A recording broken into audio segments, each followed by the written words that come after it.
2, 1. Welcome to Made for More Living. One small step for man. With Johnny Jennings. Kick the tires and light the fires, Big Daddy. The fastest and most exciting hour of news, events, and real estate in Northern California. And this is a fact that was proved. Powered by EXP Realty. Online at madeformoreliving.com. Does everybody know what time it is? Get ready. Here we go. Being a realtor is the easiest thing in the world. That's right. All you have to do is you just show up, show some houses, and get a commission check in the mail or, direct deposit into your account. Isn't that truth, Misha? Maybe in some different world. In a different world? Yep. So on the show today, we have Misha Kletzkoy. Am I saying that right? Yes, sir. So I've known Misha for a couple of years now, actually. And the reason why you're on the show is because you are relatively new in the industry, but you've attained a fair degree of success early on. And so I think it's important for people to hear, hey, what's it really like when you get into the industry? Misha, how old are you? I'm 22 years old now. Okay, 22 years old, 4 years out of high school. And you're already done with real estate? You've accomplished everything you've wanted to do? I wish I would have started that young. Valerie started that young. Really? I wish I would have started that young, yeah. Not even close. I'm just getting started. There's so much more. Every day you learn something new. But what's cool about Misha and his high school, his education was you actually speak Russian. Mm-hmm. So you were born in San Francisco, but your heritage is Russian, mm-hmm. and he went to a Russian school, and so he learned English in a Russian school. But so Russian's your primary language. I'm curious because usually on this show, Johnny, you bring in veterans that have been in the business for a while, that have some experience. Usually decades. Long in the tooth. Today, you bring in a 22-year-old kid. I'm curious what it is you see in Misha. What is it unique about him that you thought, hey, he'd be great to have on the show? So that's a good question. So, and I don't even think Misha knows. But the reason why trying to sell him something. Right? Yeah, you want to buy a house. The reason why I asked Misha to be on the show was because I really respect his integrity, his work ethic, and what he was able to accomplish in a relatively short period of time. I appreciate that. Because so let's talk about that. Yeah, because when I met Misha, he was just joining our real estate team. You were new in real estate. I don't even think you were 21 yet. So like when we were doing events and stuff, it's 21 or older in some of these events. Misha was having to sneak in. Yep. So why did you decide at a young age, hey, I want to be a realtor? Like, why didn't you want to be a professional athlete or go into the military or become a doctor, a lawyer? I was never wanting to do like a 9-to-5 job, like sit alone in a seat all day long. I wanted to have almost every day be a little bit different. I was always into sales, and one of my buddies out of high school got his license. He was like, "Hey, get your license." I did it, and then that's the rest. So a friend got you into it. Yeah. And is this during COVID? This was during COVID. Wow, interesting. Okay. Yeah, great time. Hey, man, COVID was good for real estate agents, at least in California. But I got in at the end of COVID when everything switched. So when I got in, it was like an amazing opportunity to learn because it was much harder. It was harder. The beginning of COVID, for example. Yeah, Misha heard all the stories about how easy it was, and then he gets in and he's like, what in the world? Everything changed. As soon as I got my license and signed up, everything changed. So does it live up to what you thought it would be? Has it met your expectations being a realtor? There's definitely expectations that met up, but there's also expectations that I didn't have.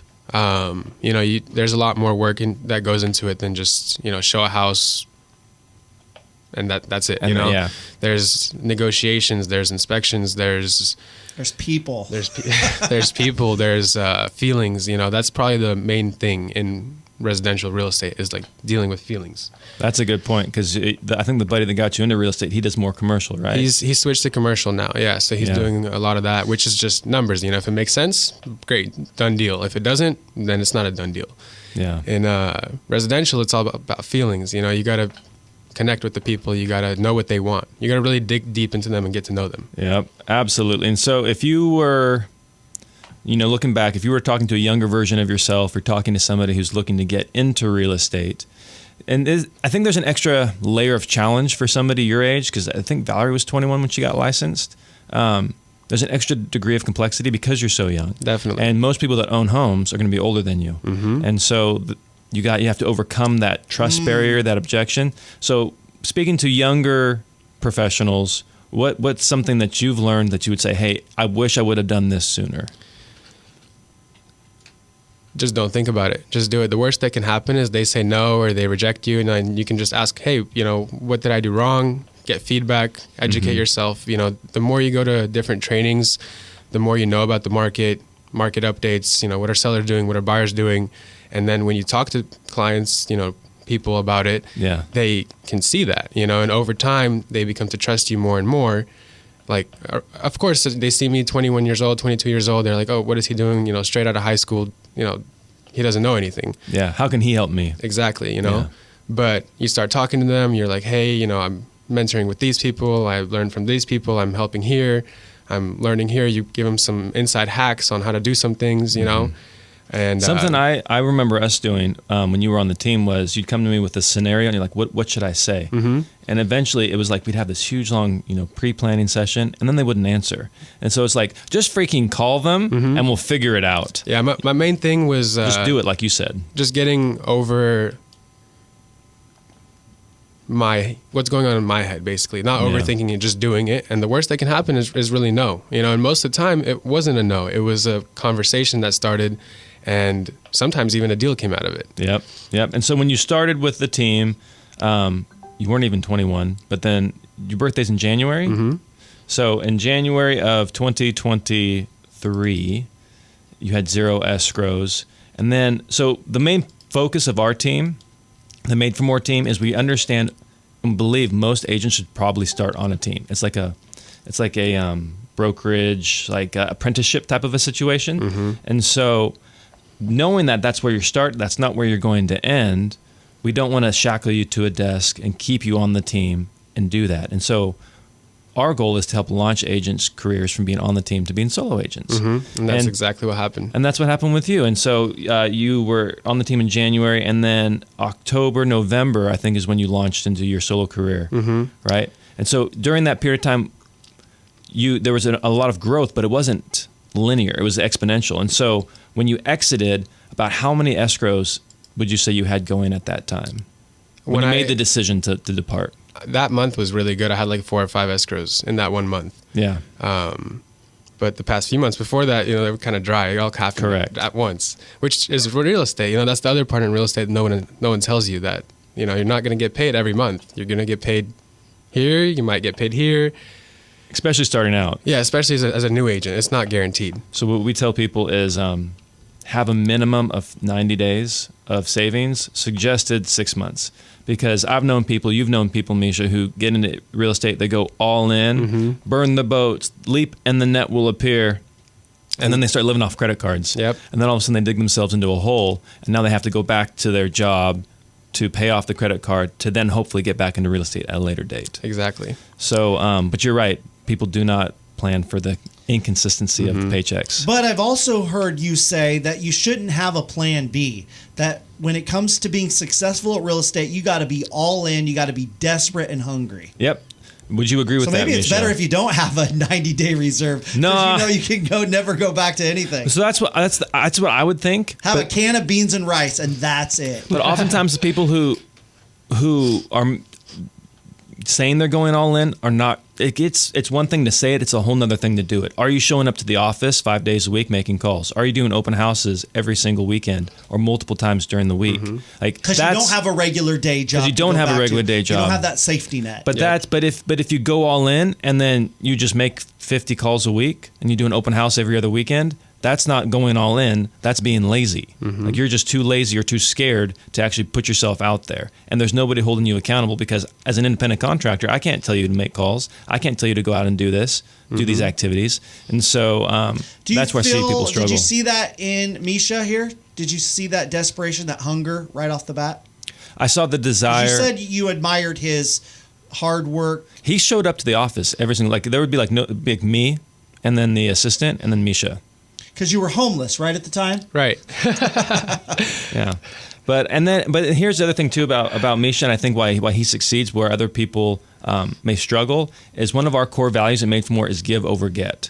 Like we believe contribution is key. Like you have to help people. And what I really respected about Misha was when we would do events and stuff, he would show up and he would help out. He would stay late and he would help clean up. He didn't have to do that stuff. And even now that he's not on the team, we still do events at PCAR, and I still see him helping pick up and put out pens. There you go. You know? And so He was brought up right. there you go, brought up right. Yeah, you can't ever expect anything in return. Yeah. That's one thing I learned. In real estate, 100%. And in life. In life in general. life, yeah. That's tough for people because everybody wants something out of what they're given. It'll right? come back. You just can't ask for it. So is real estate harder or easier than you expected? It's both. It's different. It's definitely harder in ways that you have to, for example, like at work, you have a boss that tells you what to do every day. You come at 9, you could leave at 5 or whatever your schedule is. You get your work done and you go home and don't care about what's going on. And you're done. And you're done. Yeah. With real estate, it's 24/7. You know, someone can call you at 8 p.m. with a question, a problem. And, you know, I make myself available. Some people don't. Some people do, you know. Yeah. I find that because I do that, people become to trust me a lot, and they're like, "Oh wow, this guy's really on my side. Like he's fighting for me," you know. Yeah. And the consistency part, like when I was on the team, I would for sure make my dials. I would, you know, be on the team meeting. When I left the team, there would be times where I would slip up. You know, for example, not make all my dials, not, you know, go through my FUB list or something like that. Yeah. And you can kind of see people slipping through the cracks. Like one day ago, a client called me and he was like, "Hey, have you forgotten about me?" And I'm like, "No, I'm just giving you some time. You know, like you told me you need some time, so I'm giving you time." And he called me, but he remembered me because I kept in touch so much. That's I've been funny. praying He for called you out. every night that you will call me back.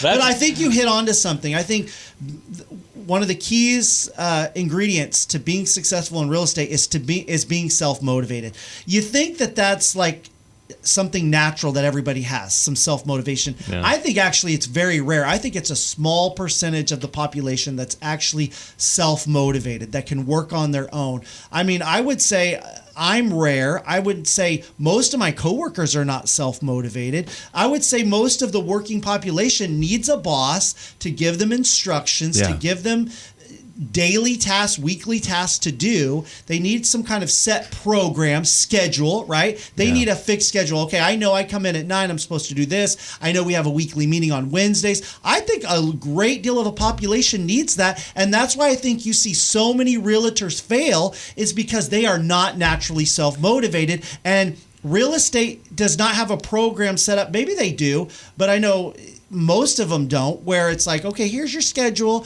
You come in, these are the calls you make, and this is what you're supposed to do, and then we're going to have this on Friday. And so what happens? It's almost it's a muscle.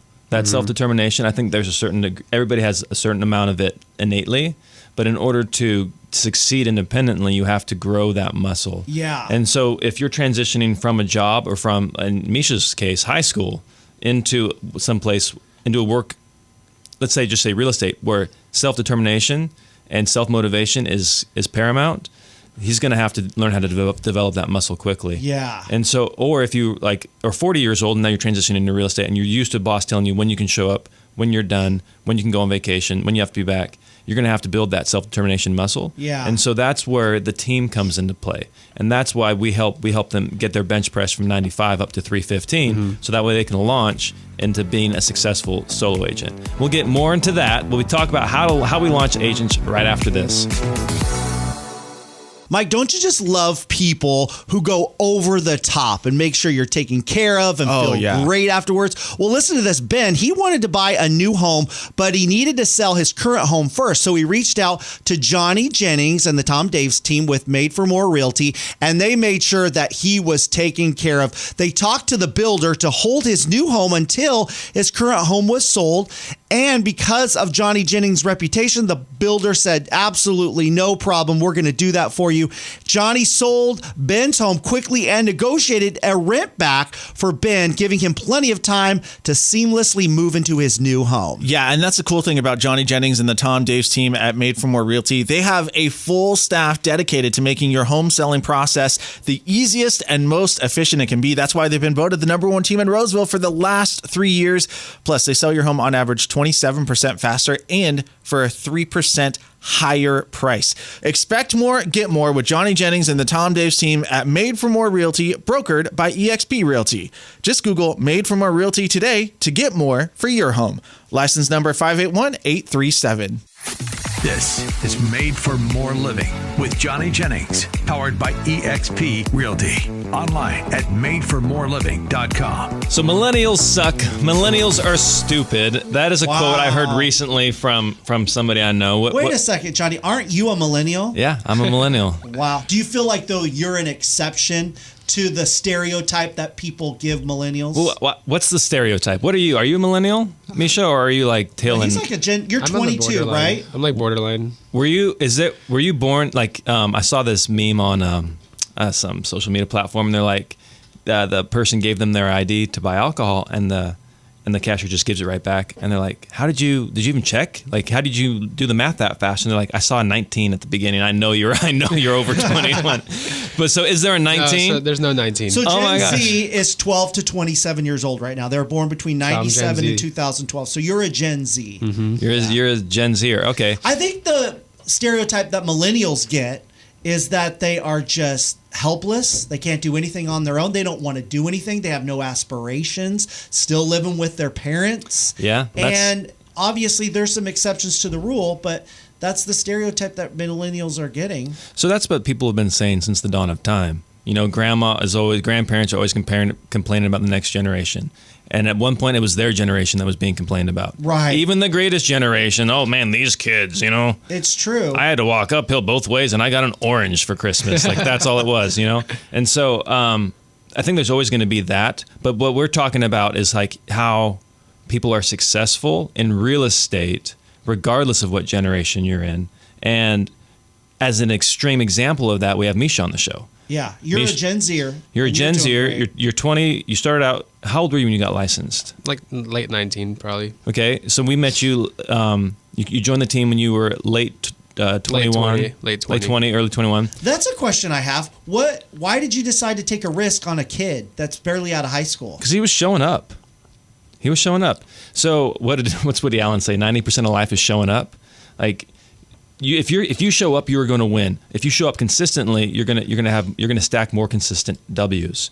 And Misha was willing to do that. Whereas there are people out there who want it. Like, everybody wants to have success. We've talked about this before. Everybody wants the success, but they're not willing to sacrifice in order to achieve it.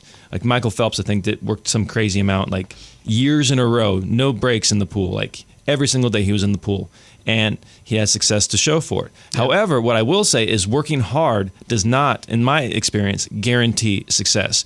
I know some incredibly hard workers who work 7 days a week, but they're blue collar. They may have a roof over their heads and food on the table, but they're not like an Elon Musk. They're not like a Michael Phelps. Well, yeah. Again, it depends on how you define success, and maybe they define success in a different way. But people. My point is that hard work does not guarantee financial reward.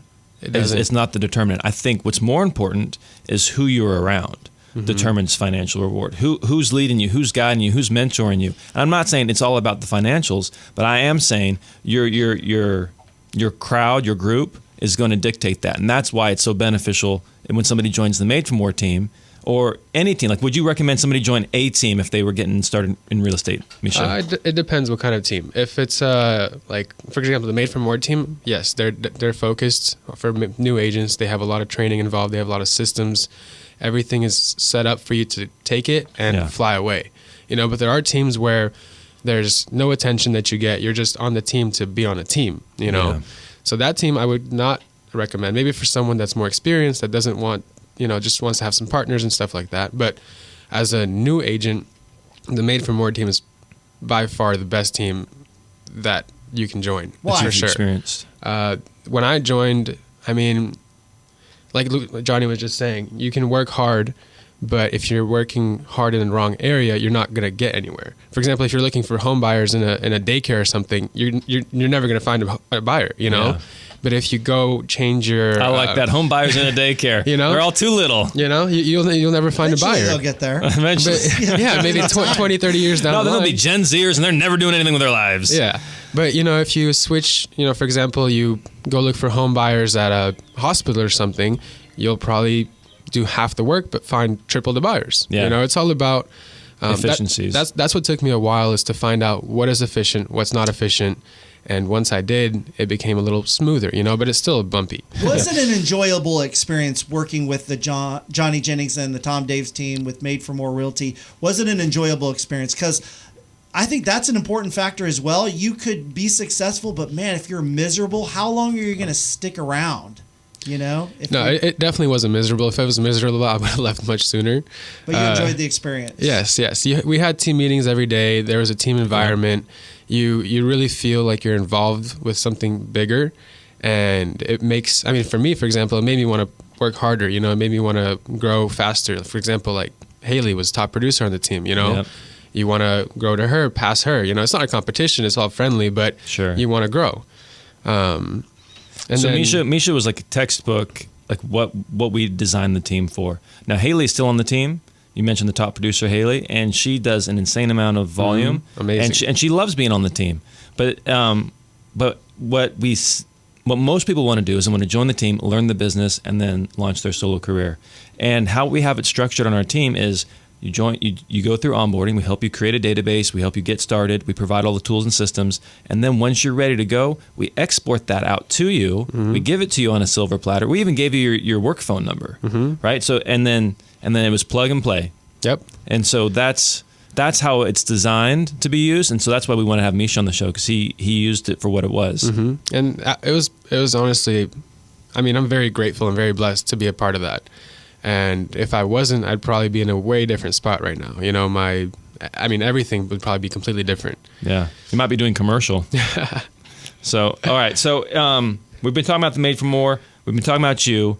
What are you seeing in the market? What's your perspective on what's going on? I'm starting to see home prices come down a tad bit. Yep. People are obviously in the highest debt we've ever been. You know, people are having a hard time. Home sellers want prices back from COVID. So I'm seeing houses on the market for a little bit longer. You know, not 20, 30 days, maybe 50, 60 days now. Yep. And sellers just don't want to come down on that price, even though they have that equity. Majority of them, they still want top dollar. And if you're as a buyer, you are already kind of maxed out with your payment, and you know, it's a tricky time in the market, but people are still buying, people are still selling, people are moving, people are, you know, being born, people are passing. Everything is still moving. You are seeing the market slow down, though. Definitely. It's definitely taking a little longer. Inventory is staying on the market a little longer. I'd say there's more inventory. There's more inventory in general. Yeah. But the prices are just higher than what buyers want to pay. You know, the appraisal protects them and everything, and but still, there's a lot of it seems like fear and uncertainty. There is a lot of fear and uncertainty, but there's some people. There's like, hey, there's nothing to be scared about. I'm like, you're right. Let's do it. Yeah, I'm gonna live in here for the next 5 to 7 years. Yeah, you know, it doesn't matter what's happening in the market right now. Yeah. If you live in fear and uncertainty, you'll never get anywhere in life, and you'll always be in fear and uncertainty. Always, you'll be one of those people who in 2012, I'm not buying a house. Home prices are going down. 2016, I'm not buying a house. Home prices are going down. COVID. Here we are, 2024. Home prices are going down.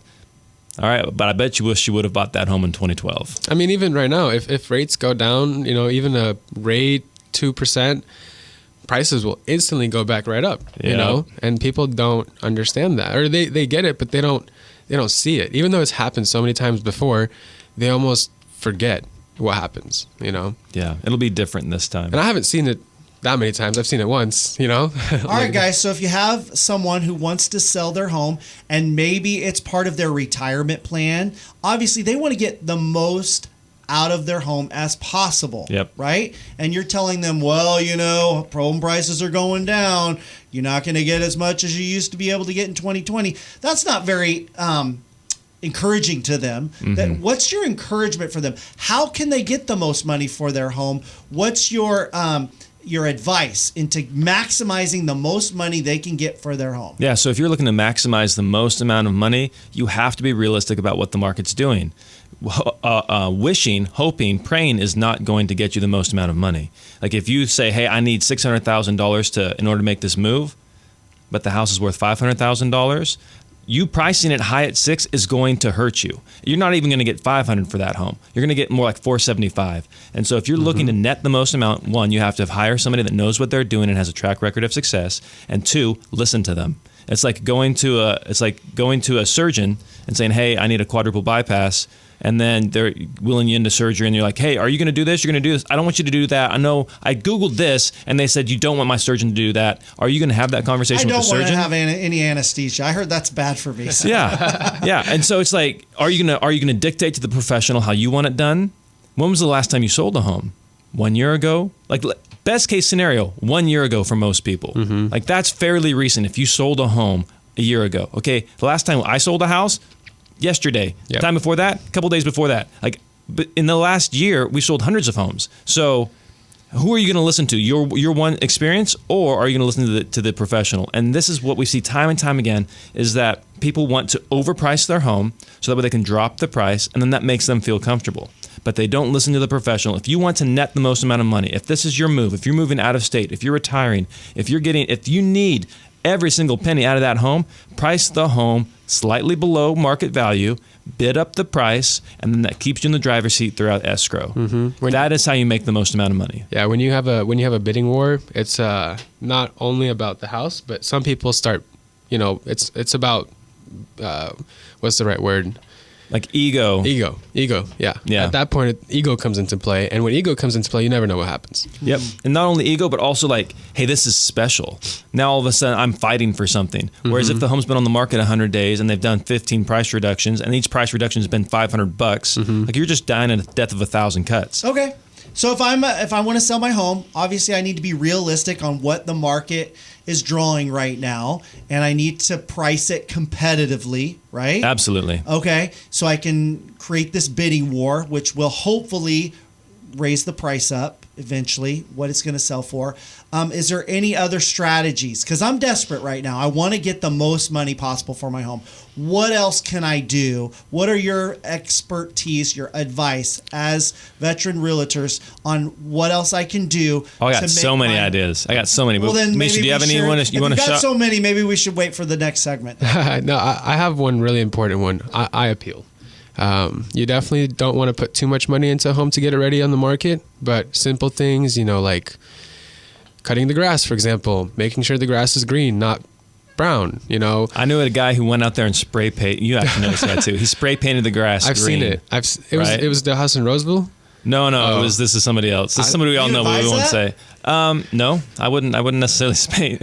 He came walking in the office and his shoes were all green. I'm like, dude, what happened to your shoes? Wait, this was a realtor that sprayed somebody's It was house? His own. He was doing a flip. That's it was his funny. own property. Yeah. I've seen that too. And it was just yellow. Yeah. And it was a thing back in the drought. Like people were like, there were businesses out there. Hey, we'll make your yellow lawn. We'll turn it green for you. Wow. But anyways, curb appeal. Curb appeal for sure. It's one of the most important things. You come to a house and the first thing you do is you look. And if Snap judgment. Instant. Anywhere you go, it's snap judgment. You go to a restaurant, there's, little animals crawling around the place, you're walking out of there. You're not going to eat there probably. Nope. I would not eat there if I saw things crawling around. Okay, so if you have someone selling their home and they want to get more for it than what you're thinking is realistic, then you would advise them, hey, there's some things we can tweak in your house to make it a little bit more eye-appealing as people are driving by and driving Absolutely. up to the So what home. we do is we have a stager come out, and the stager will give you some tips on how to get the home ready for market, because homes that are staged correctly, you don't have to bring in other people's furniture, but even if you just listen to the stager's suggestions, that home is going to look better online, it's going to get more offers, and it's going to sell for more money. And so obviously you'll need to move out, probably, most likely, right? No, you can live in the home and have it self-staged. You Okay. can totally do that. So you want to do simple things around the house to make it look appealing and to the buyer. You want to price it aggressively, and you want to make sure that home is easy to show. If your showing window is from noon to 12:30 on Tuesdays and Thursdays, people need to walk through the home. They need to experience the home. Even if you have a 3D tour and beautiful photos and drone shots and all that, they are going to want to walk into the home and experience it. And if you make it too hard, they're going to be looking at other options, and they're going to go with somebody who has more availability than you. So if the house looks great, if the marketing's on point, if the pricing's fair, and if it's easy to show, that's basically how you net the most amount of money. So thank you so much for being on the show, Michael. Misha. Thank you for having me. All right, man. Looking forward to having you back. Here's a a question. Why does Johnny Jennings and the Made for More Realty team have so many 5-star Google reviews, more than anyone else in our area? Why have they been voted #1 team in Roseville for the past 3 years? Could it be that they sell homes 27% faster than everyone else? Could it be that they will sell your home on average 3% higher purchase price than all the other realtors? Hey, get more for your home. Reach out to Johnny Jennings and the Tom Daves team with Made for More Realty, brokered by EXP. Just Google Made for More Realty today and get more for your home. This is Made for More Living with Johnny Jennings, powered by EXP Realty. Online at madeformoreliving.com. So on the previous segment, we had Misha, and Misha was talking about how he joined the team, how he became successful, how he's now a successful solo agent, and we were talking about why homes don't sell, like what sellers should do in order to net the most amount of money from the sale of their home. And that dovetails nicely into this next conversation that I recently saw. Actually, Valerie shared this with me last night. She's like, hey, look, Ryan was on the show, Ryan Lundquist, the appraiser, and he recently made a post, and he's like, things for sellers to recognize about buyers. So if you are selling your home, if you're wanting to sell a home now or in the near future, you have to put yourself in the shoe of the buyer and think, hey, if I was a buyer looking at my home, what are they feeling? What are they thinking? What are the buyers in today's market experiencing? And so he has a number of things here. One, buyers are patient. They're getting picky about getting into contract and staying into contract. So if there's some surprises once they're in contract, you didn't do those inspections up front, they might back out.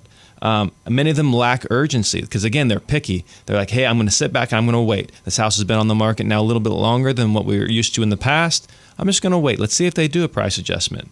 They are willing to pay. Here's the good news, though. Buyers are willing to pay top dollar for a home that checks all the boxes. So if it's move-in ready, if it's clean, if it has the updates, if it's been well maintained, if it's in a great location, they are willing to pay top dollar. Now, just because your neighbor down the street sold for top dollar, though, that doesn't mean you're entitled to that. So you have to put yourself in the buyer. Is your house comparable? If they were going to pick between your house and their house and they were priced the same, who would they choose and why?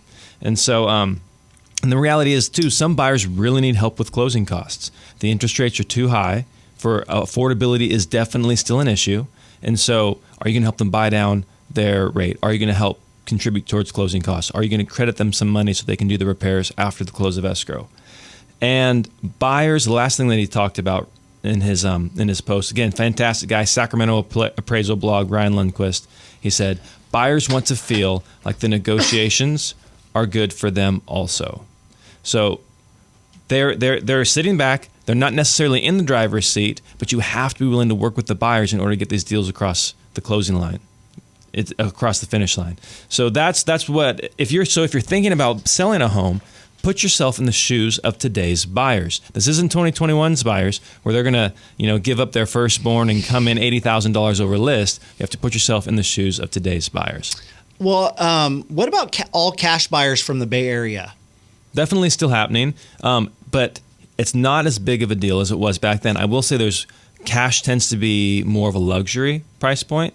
So it's crazy that $1 million isn't even like necessarily luxury anymore.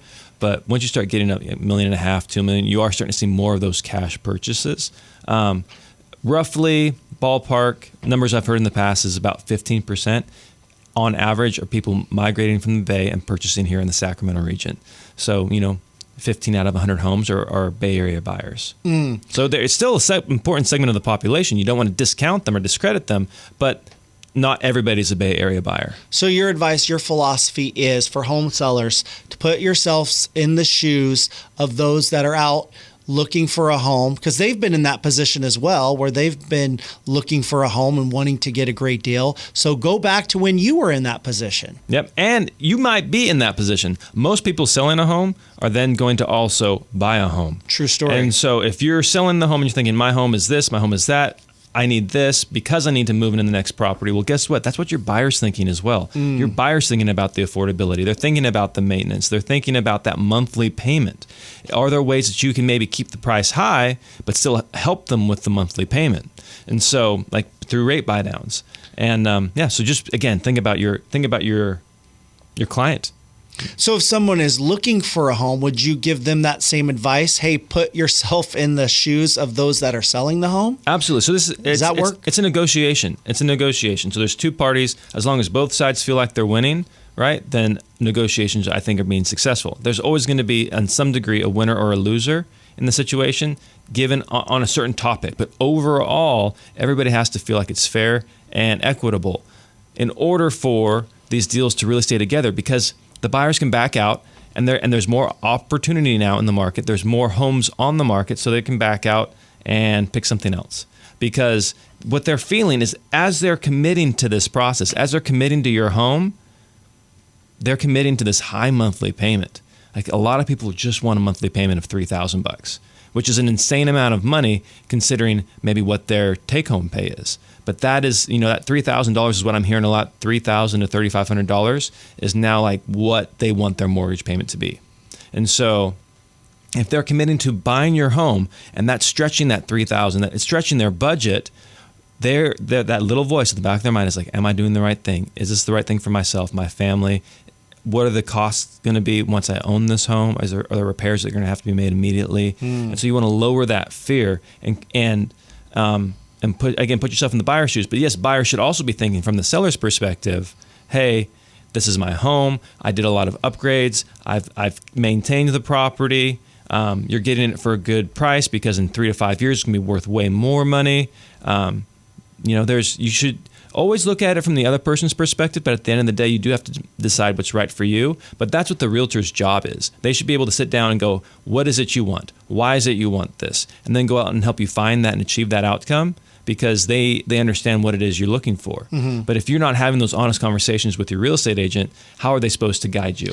Yeah. When you agree that for both sides of the party, it's an emotional purchase, emotion plays a lot into it. For residential real estate, absolutely. Yeah. Yeah. And so it's tough because there is that component, but you as their realtor, don't you advise them that, in order for us to be successful, we have to take the emotional element out of it?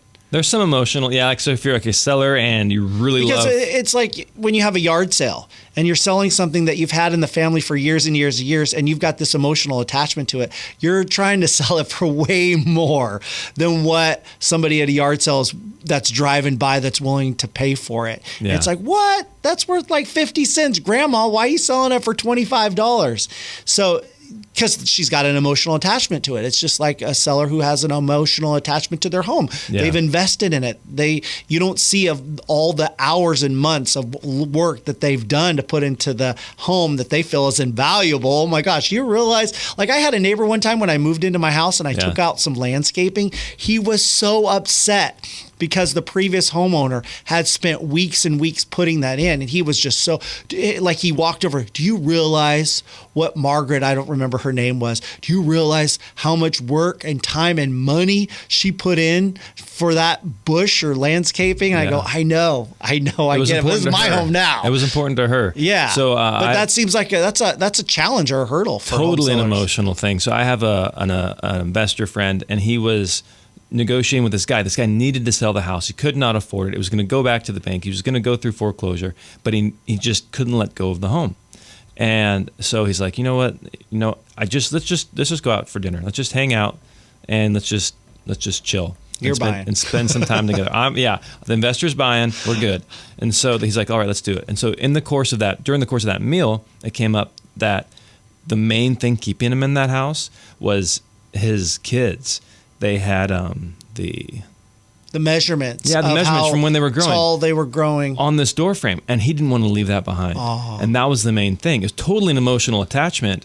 And the investor's like, dude, we can totally help you with that. We'll remove that, and we will reinstall it at the correct height in your next place. Like, don't sweat it. Love that. And then the property sold. But that was an emotional thing. It wasn't even had very little financial element to it. Yeah. And so when working with buyers and sellers, yes, we recognize that there's an emotional component, but you also, like, what's more important to you? Like, it goes back to, like, what are you looking to achieve when you purchase this home or when you sell this home? Are you wanting to net the most amount of money? Then here are the things that we're going to need to do. Are you looking to buy the right home for your family? What does that look like for you? And then we walk through it, because it's the emotions do play a factor, but what we want is we want that North Star, that ultimate goal that we're working towards. So that way we're making progress towards the real reason why we're because you're trying to avoid other emotions like depression and discouragement because our house isn't selling, or I can't find a house, right? Yeah, or the stress and anxiety because oh my gosh, now we're sitting on this property and we need to move, or we're wanting to retire and now we can't retire for another couple of years because the house isn't worth what we expected, right? Yeah. And what's interesting, I will say, is just looking at the real estate market from an outsider's, how fast things shift. It just seems like weeks ago or maybe months ago that it was just a seller's market. Like sellers could sell their house for whatever they wanted. And it's like, boom, like time flies so fast and all of a sudden there's a shift. Yeah. And that could happen again, right? It's just the way the real estate market works. It will happen again. It will. Yeah. Yeah. And so, it's been, for us, it feels like it's been slow because I'm in it day in and day out. Sure. But in the last, I would say, month, it's that teeter-totter has finally started tipping out of favor for the sellers and into favor for the buyers. Again, I still think it's a seller's market, but it feels more neutral, more like a buyer's market, and we haven't felt that in a long time. But when you're thinking about that, here are 5 mistakes that sellers make and things that we can actually do to help them. And we'll cover that in the next segment.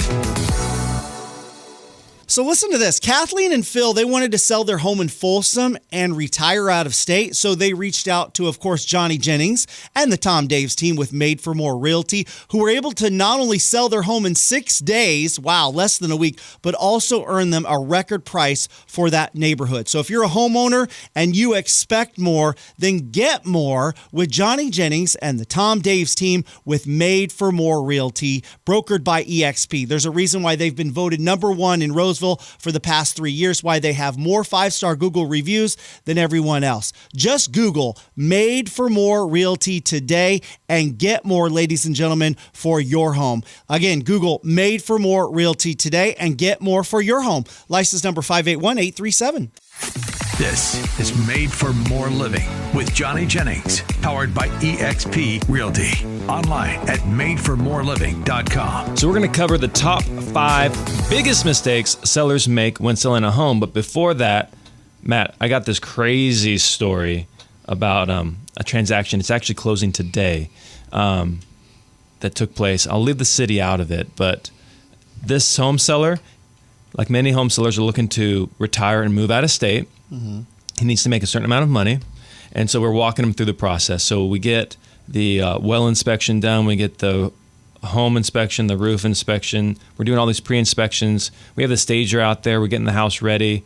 He's got this massive shop, and we remove virtually a lot of the belongings in the shop, one for security reasons and another for just to show how big the shop really is without all the gators and the motorcycles and all the stuff, And we're thinking, man, I don't know if we're going to be able to, if the numbers are going to work for him, because there were a couple of unknowns. Like we weren't sure how much the well was. So really you were saying this is what we should price the home at. Yeah. And he was saying it was probably too low for what he wanted in order to move out of state to purchase his next home. Well, he told me what he needed, right? And so I think we can definitely get you that. But what you want, I'm not exactly sure if we're going to be able to touch that. So he needed a certain price, but he wanted another price as well. Yeah. Okay. Most people have that. Like, sure. Hey, here's my sell it now. I'll freaking pack up and walk out the door right now. I'll leave everything. Right. If you give me X, but if you're going to give me a lower price, I need time. Right. That's my bottom line. And so we put on the market, and boom, tons of activity. And we're like, okay, this is good. This is good. The marketing's working. He's getting some exposure. And he had an ADU. It's like a mother-in-law unit type of a thing, right? Detached? Detached. And he had a tenant in there, and she had dogs. And when I met with him originally, I'm like, is there a lease? He's like, yeah, there's a lease. Okay, great. Is it like, what's the terms? Oh, it's fine. She'll leave anytime, And it's his mom. As soon as his mother-in-law. And so as soon as we went live, she changed. The tenant changed. Oh, wow. She would not let people in. She was very rough to caustic to work with. Like, we were not dealing with her. It was the homeowner dealing with her because it was his tenant. And she said she wouldn't. And then the lease. She said was she wouldn't open the house for people to come look at it. Yeah, and if she was, it was like a super narrow window of time, point of time, because she had the dogs and she had to work. And I kind of get where she's coming from, but at the same time, it's like, the house is being sold. And so then at this point, we're like, okay, great. This is where we messed up. Honestly, I shouldn't have taken his word for it, and I should have gotten the lease when I took the listing, so I knew exactly what we were dealing with. And then at this point, it was like, okay, now we're in escrow. We need the lease, and he can't get it to me. He can't get it to me. And so he goes to his tenant, and she produces the lease. What do you mean by the lease? Like the agreement? Yeah, the lease between him and the person living in the mother-in-law unit. Got it. So there is a lease. He doesn't have the paperwork for it? He didn't. That's a big mistake. And so he gets the lease, and from the tenant. From the tenant.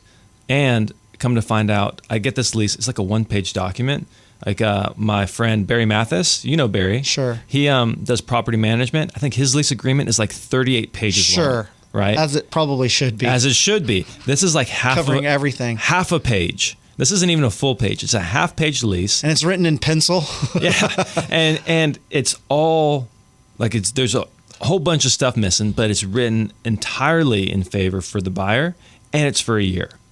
And so the lease was going to expire in March of 25. And so she gets to stay in the property, right?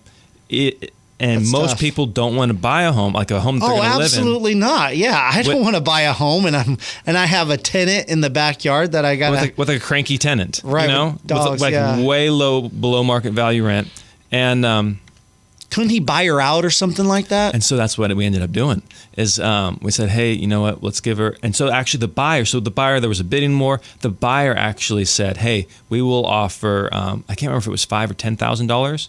We'll actually pay your tenant $10,000 to leave. And the tenant said no. And we're like, what? Like, are you kidding right now? Like, you're gonna leave anyways in like 7 months. Yeah. Like, why don't you want the $10,000? And she's like, no, I'm not leaving. And so then the buyer, now the seller says, hey, I'll kick in an additional $5,000. So it got up to like 15 or 20 grand that they were willing to give her just to leave. Right. Wow. And she wouldn't take it. And so then the buyer, the whole point of the story is like when a buyer really wants something and a seller really wants something, they will figure it out. And so the buyer's like, okay, forget it. I will, we're not going to pay her any money. She can live there until her lease expires, and then I'm not going to renew the lease. Wow. And so she didn't get any money then. So she didn't get any money. And what they ended up doing was they ended up dropping the price of the home significantly. It was more than $20,000, but the buyer was willing to take that haircut. The seller was willing to take that haircut for the certainty of the sale, and that was worth it to the buyer then to save some money. Yeah. In the long run. And so long story short, this cranky lady didn't get any money, and now she's got to move out, in March anyways. Yeah. So, or she could have been up 15 to 20 grand. I mean, they probably would have given her more money, right?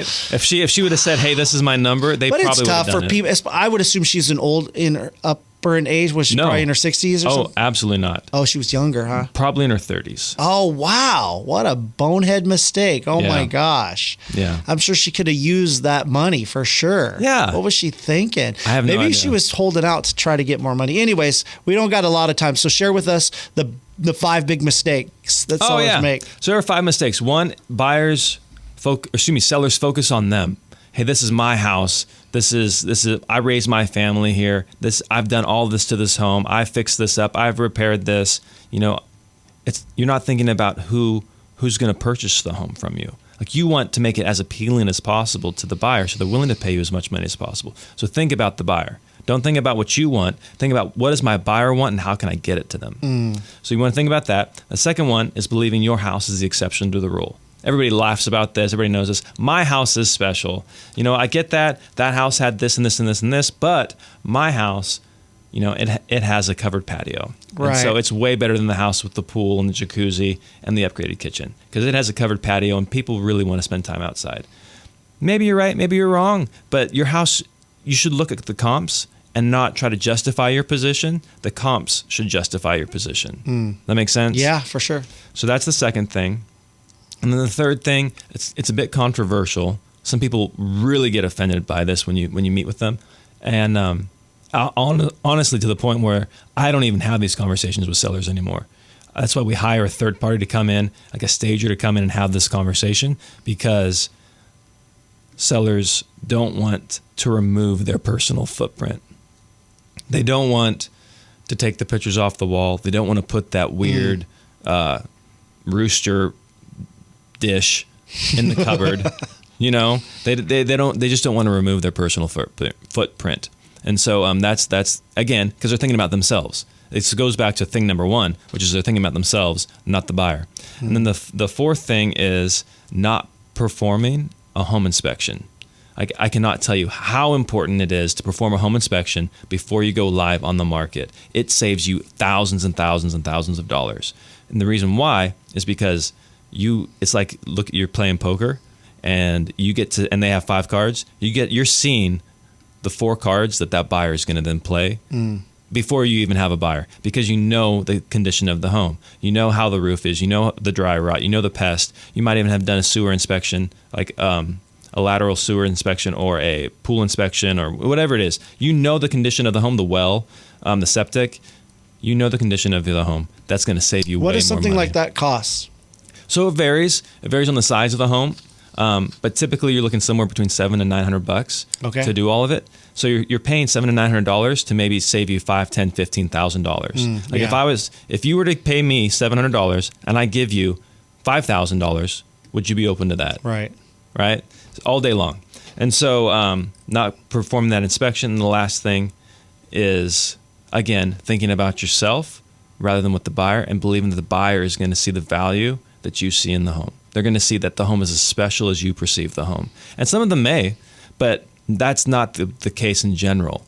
They might not like that green wall, that lime green wall. They might not like, the way the house smells of cats. Cool. So for those tips and for more information on if someone's interested in selling their home and they would love your advice and your personal, expertise and guiding them through that, what do they do? Yeah, they can totally reach out anytime. Just Google Made for More Realty. Just Google Made for More Realty. You'll see our reviews, most Google reviewed team in the area. Or if you just want to pick up the phone and give us a call, you can do that. Just call 530-GET-MORE.